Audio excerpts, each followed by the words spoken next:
Les Gilets jaunes n'étaient pas tout seuls à manifester aujourd'hui dans les rues de Strasbourg. Il y avait aussi les organisations syndicales, des associations et quelques élus. Ils ont défilé pour les libertés publiques.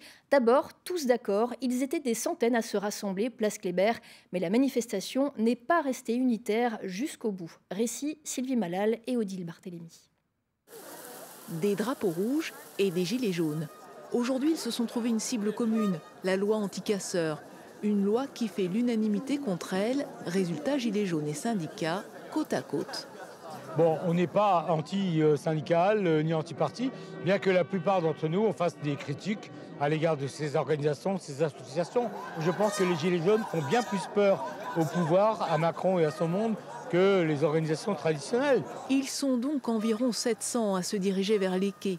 Il y a ceux qui manifestent tous les samedis depuis 22 semaines, et puis les autres qui ont décidé de défiler aujourd'hui parce que cette loi anti-casseurs est pour eux la goutte d'eau de trop. Et là, il y a une convergence, donc c'est parfait. On se retrouve sur tous les tableaux. Donc pour la défense des libertés, pour plus de justice sociale, plus de justice fiscale. On est là, même si Macron ne veut pas, nous on est là. Des chants et de la bonne humeur, mais quelques rues plus loin, des doutes commencent à émerger, car le parcours initial n'est pas du tout respecté. Non, c'est pas le parcours, puisqu'il a changé, puisque les Gilets jaunes ont pris le devant du parcours et nous promènent un peu partout maintenant dans la rue.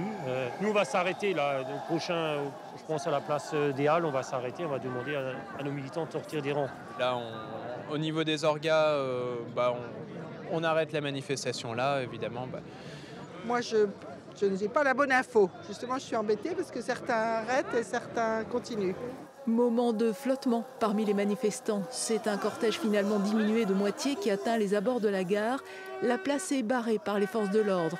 Un face-à-face tendu, mais bref, avec les Gilets jaunes, ils décident de repartir vers la place Kléber. L'acte 22 touche à sa fin.